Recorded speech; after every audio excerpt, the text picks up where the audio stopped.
Hello नमस्कार दोस्तों, कैसे हैं आप लोग। आई होप आप लोग बहुत बड़े होंगे। तो 20 अक्टूबर 2024 का जितने भी संभावित प्रश्न करेंट अफेयर्स आपके बन रहे हैं वो सारे क्वेश्चन अभी आपको यहाँ पे देखने के लिए मिलेंगे। ठीक है, आईसी एजुकेशन की तरफ से आपको 20 अक्टूबर के जितने भी संभावित प्रश्न आपके बनने वाले हैं करेंट अफेयर्स से, वो सारे क्वेश्चन आपको यहाँ पे कराए जाएंगे। चलिए पहले प्रश्न पर बढ़ते हैं। आज का पहला प्रश्न है हमारा, पहला प्रश्न है, वर्तमान में दुनिया के दूसरे सबसे बड़े भारतीय दूरसंचार क्षेत्र का देश की जीडीपी में लगभग कितना प्रतिशत योगदान है। बताएंगे लगभग कितना प्रतिशत योगदान है जीडीपी में। ठीक है, जीडीपी में लगभग कितना प्रतिशत योगदान है भैया। तो ऑप्शन नंबर सी आपका 6.5%। 6.5% जो होगा वो आपका राइट आंसर हो जाएगा। अगले प्रश्न पर बढ़ते हैं। अगला प्रश्न है हमारा, हाल ही में सरकार ने समर्थ योजना, कौन सी योजना, समर्थ योजना, वस्त्र क्षेत्र में क्षमता निर्माण योजना इसे कहा जाता है, को कब तक बढ़ा दिया है। ये बताना है को कब तक बढ़ा दिया, यानी कौन सी योजना है, समर्थ योजना को कब तक बढ़ा दिया। तो वर्ष 2026 आपका राइट आंसर हो जाएगा। 2026 तक क्या बढ़ा दिया गया है, कौन सी योजना को, समर्थ योजना, जिसका मतलब क्या होता है, वस्त्र क्षेत्र में क्षमता निर्माण योजना भी कहा जाता है। ठीक है, अगले प्रश्न पर बढ़ते हैं। अगला प्रश्न है हमारा, अगला प्रश्न है, अंतर्राष्ट्रीय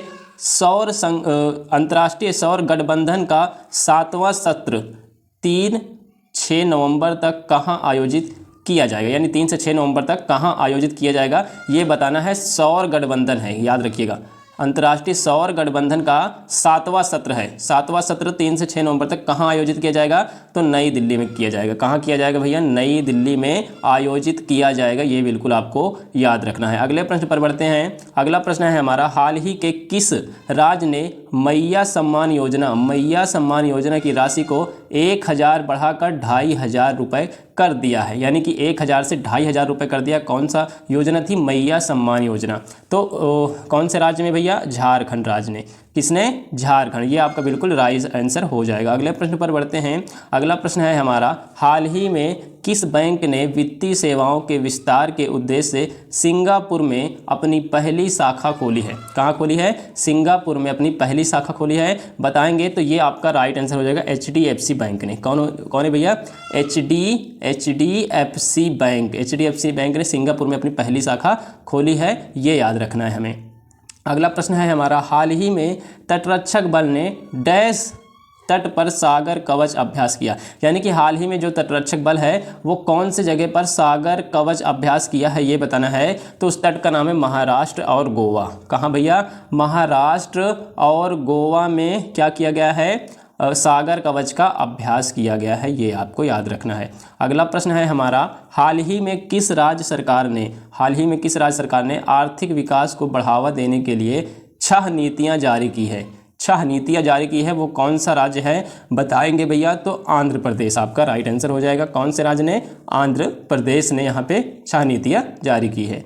अगले प्रश्न पर बढ़ते हैं। अगला प्रश्न है, हाल ही में किस राज्य में मेरा हो चोंगबा महोत्सव मनाया गया है। बहुत ज़्यादा इंपॉर्टेंट दोस्तों, मेरा हो चोंगबा महोत्सव कहाँ पर मनाया गया है, किस राज्य में, तो मणिपुर आपका बिल्कुल राइट आंसर हो जाएगा। ऑप्शन नंबर ए, मणिपुर में मनाया गया है। ये बहुत ज़्यादा इंपॉर्टेंट है दोस्तों, जरूर याद कीजिएगा। ठीक है, अगले प्रश्न पर बढ़ते हैं। इंडिया नेशनल सेंटर का डैश वार्षिक उत्सव नई दिल्ली में आयोजित हुआ है।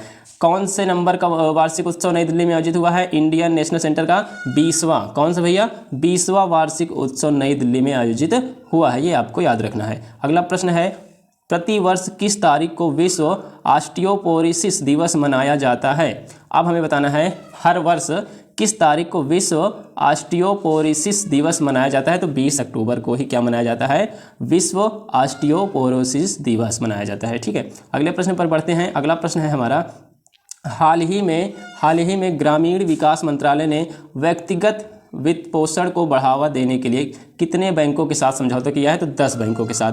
ठीक है, कितने बैंकों के साथ समझौता किया है, 10 बैंकों के साथ समझौता किया है, ये आपका बिल्कुल राइट आंसर हो जाएगा। अगला प्रश्न है, प्रधानमंत्री नरेंद्र मोदी 16वें ब्रिक्स शिखर सम्मेलन में भाग लेने के लिए 22-23 अक्टूबर को किस देश का दौरा करेंगे, ये बताना है। प्रधानमंत्री नरेंद्र मोदी 16वें ब्रिक्स शिखर सम्मेलन, ये आप याद रखिएगा, 16वें ब्रिक्स शिखर सम्मेलन में भाग लेने के लिए 22-23 ठीक है अक्टूबर को किस देश का दौरा करेंगे, तो रूस देश का दौरा करेंगे। कहाँ दौरा करेंगे भैया, कहाँ पर, रूस में। कहाँ पर जाएंगे, रूस जाएंगे। अगले प्रश्न पर बढ़ते हैं।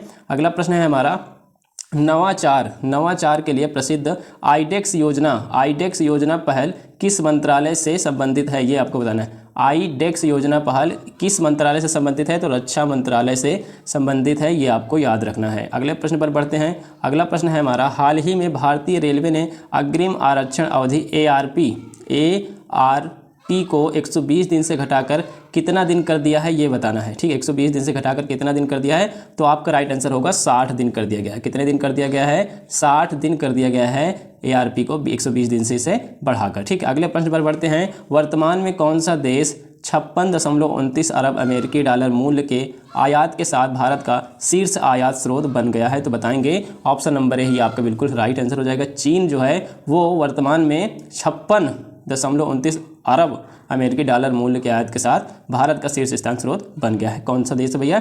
चाइना। कौन सा देश है भैया? चाइना है, जिसे हम लोग चीन कहते हैं। ठीक है, तो 20 अक्टूबर के जितने भी संभावित प्रश्न आपके बन रहे थे करंट अफेयर से, वो सारे क्वेश्चन आपको मैं करवा दिया हूँ। आई होप आपको वीडियो पसंद आएगा। वीडियो पसंद आया तो वीडियो को लाइक कीजिएगा और दोस्तों के पास भी शेयर कीजिएगा। मिलते हैं अगली वीडियो में। जय हिंद।